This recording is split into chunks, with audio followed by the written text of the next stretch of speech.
This is what I've managed to get painted over the sort of turn of the year period. Quite pleased with myself, particularly because apart from 8 figures here, everything, including the model buildings, has come out of my lead mountain.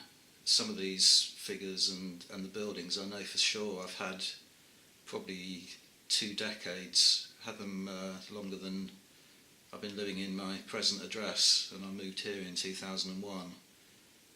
So I think I bought them in the mid-90s. I'll get you a little bit closer to them all in a second, but what you're looking at are Masai, which I'm going to use in the game Congo to begin with. I'll talk a little bit more about that in a moment. But I originally bought a lot of these figures because I was trying to put together a game for the Italian invasion of Abyssinia or Ethiopia in the 1890s and the Battle of Adawa.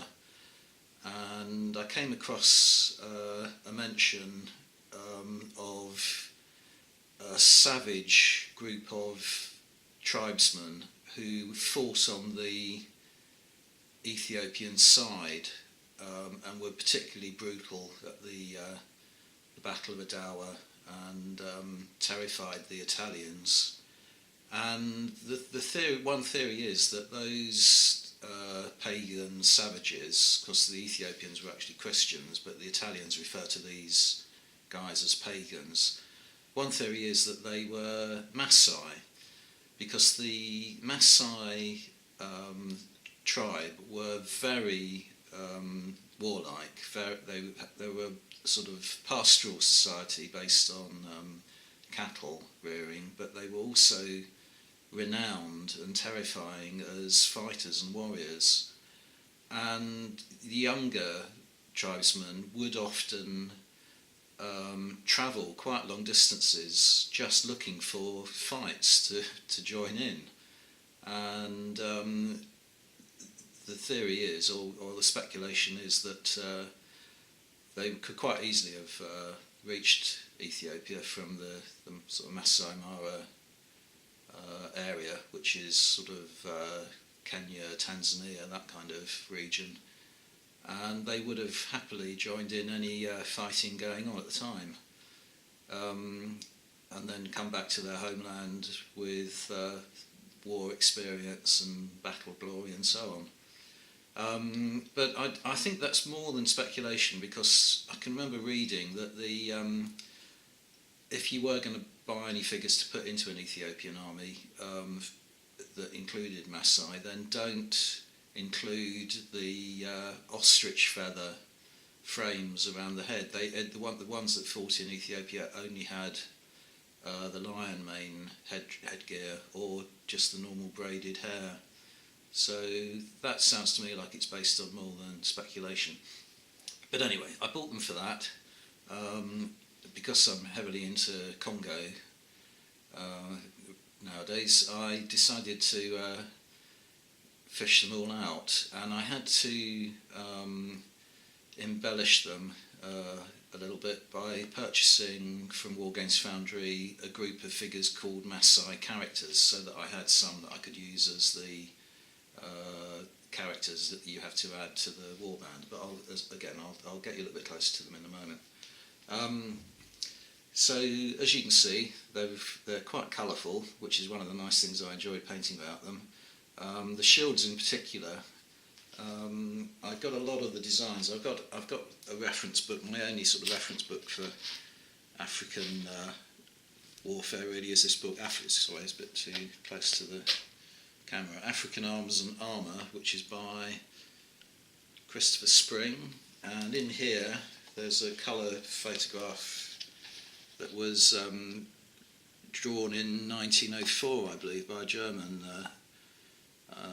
explorer, of some of the designs that he found on Masai shields. So I've kind of tried to include or imitate a lot of those designs. And down the bottom as well, you can see these are Masai swords. These are more recent and coloured sort of bead belts and so on, but that gave me a clue about how to colour in or paint the colours of the sword scabbards. But those swords are actually refashioned from European weaponry, so a lot of them will have stamps on them for, I think it says places like Birmingham and so on. Yeah, they bear the hallmarks of steelsmiths such as Martindale of Birmingham. So that's where I got some of my inspiration to paint them came from. As I say, I originally bought them and just purchased ones with lion manes and braided hair, but then a little bit more recently, but still probably over 10 years ago, I bought an enormous sort of jamboree bag of unpainted figures from a bring and buy stall at the local show, and it was just a huge bag, probably about 12 inches deep, full of unpainted colonial figures, and they had a lot of Masai figures in those as well. And they included some with the ostrich feather plume. So let me show you what I'm talking about. So this guy here is the classic sort of headgear that you associate with the Masai. So it's a kind of wooden frame and ostrich feathers, which are black, but they do tend to sort of discolour a kind of dark brown around the outside of it.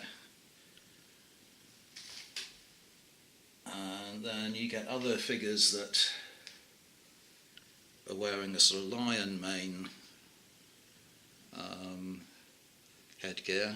And another source of inspiration I found, if you can stomach watching it, and it does have some fairly graphic scenes in it, on YouTube, if you search for Masai ceremonies, there's about 25-minute long video, no commentary on it, just filming a ceremony known as the Unoto, E-U-N-O-T-O, and that shows all these different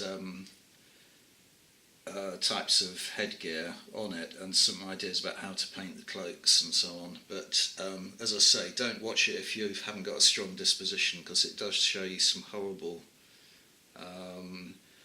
initiation rites, as they were, because the Unoto is a sort of transition from one age group to another, and there's a lot of fairly grisly processes that they go through.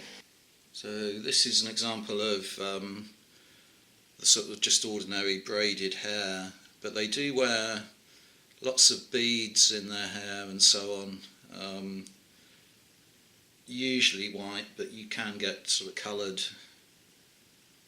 coloured beads as well, a bit like those sword belts that I was just showing you. Right, so so far I've painted up 24 of those figures, but I've got probably about another 24 upstairs I'm sort of working on slowly at the moment. If you are going to use these figures for Congo, you will end up with a sort of fairly homogeneous, uniform faction.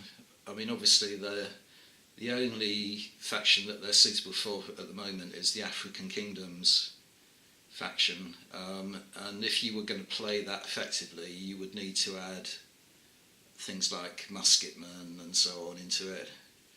So I'm sort of rethinking whether I will use these a great deal in Congo,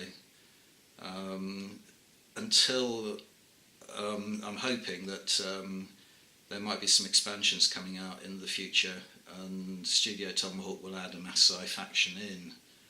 But as I say, they are, apart from the spears, they did have the swords, and they did have a sort of throwing club, but it doesn't really give you anything to kind of combat a lot of the other weaponry and troop types that are in some of the other factions, such as the muskets and so on.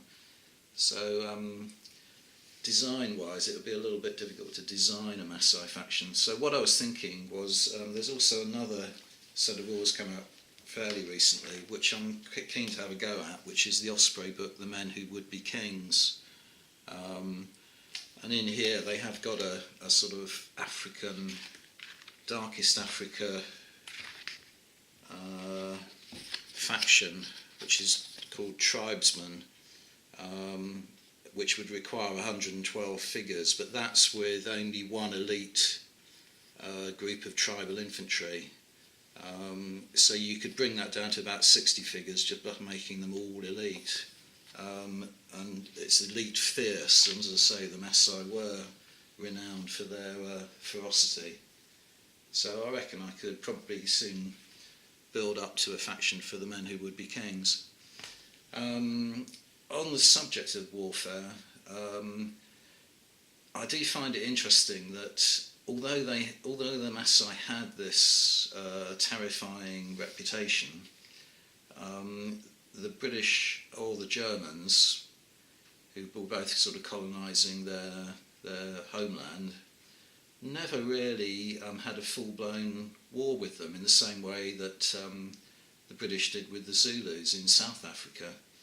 And I do wonder why that is. The Masai seem to fight more predominantly amongst themselves, particularly sort of civil war type actions, raiding for cattle. But I'm a bit of a cynic, but probably two reasons are that the Masai weren't sitting on a lot of mineral wealth and areas of land that the imperialists would want to acquire. And the other is that in the sort of mid to late 19th century, there were a lot of European derived illnesses that arrived in that part of the world. One that struck down a lot of the cattle. There were all kinds of cattle diseases like rinderpest and so on that ended up destroying the lives of about 90% of the cattle on which the Masai society was based, and the other was smallpox, which seriously affected a lot of the tribespeople. So probably disease and deprivation did for the Masai before it came to the need to sort of attack them militarily, which is why there wasn't a war between an imperial force and the Masai. But it would be an interesting scenario to fight out anyway. Right, so before I give you a close up, just one final thing. Then I had to buy the 8-figure character pack, and in that there are really only 2 characters that stand out that you could use as characters in Congo. The very obvious one is this guy here, which I can use as the war horn. The other one is this guy here, who is clearly a warrior of some type, but I don't know whether he's kind of decked out enough to represent the chief himself, but I might use him as the prince, say. And the prince, whichever group he's attached to, in melee, he can sacrifice a figure to gain more combat dice. Because the prince is portrayed as a sort of reckless character who's trying to gain recognition from the chief. And then all the other figures are kind of... a lot of them are female characters and so on, and children, so they will do as sort of figures for the scenarios, such as the hostage scenario, I suppose. And I painted up a few cattle as well. The cattle came with that bag I was talking about earlier of unpainted colonial figures, and the Warrior Foundry pack is supposed to have 4 cattle in it. I had 4 heads but only 3 bodies, so one of them must have been mislaid over the years. Right, so I'll just take you a little bit closer, give you a close up, and I'll take some pictures as well and put those on at the end of the video. Right, here we are then. As I say, I've made sort of a rough effort to imitate some of those shield designs. the shield patterning does all have meaning, so I've probably made a lot of errors in how I've done the shields, but things like if you have a circle on, that's meant to portray a particular achievement of a warrior and so on. So they do have all have meaning. There you can see some of the character figures. There's a couple of children. One of them's obviously driving cattle or something like that. I was quite pleased with the way the cattle turned out as well. I might one day, maybe that other body will turn up, and I'll be able to attach the head to it and have a fourth figure. And then the buildings I bought at Salute years and years ago, and they're from Grand Manor. They are Masai huts. You can see one of them, or two of them actually, there's one there as well. Actually got the shields attached. The huts were sort of wattle and daub, over which was caked sort of dried earth and mud and so on, but photographs of them and the way that they're painted up on the Grand Manor website do show them as being very kind of dusty white sort of colour. I suppose they got baked in the sun. And then what you're looking at the moment is a small cattle corral. So I bought all those 5 items at Salute, as I say, as a kind of village deal, I think it was, years ago. They've been sitting unpainted for probably about 2 decades. So all in all, other than those 8 character figures, I'm quite pleased with myself that I have managed to make a little indentation in the lead mounting. And as I say, they're going to come in handy for Congo. I've got some more on the workbench at the moment that I'm going to add to them. I'm slowly going to build up and maybe have a group that I can use in the Men Who Would Be Kings. And I think that's everything, so thanks very much for watching, and I'll see you on the next video. Bye for now.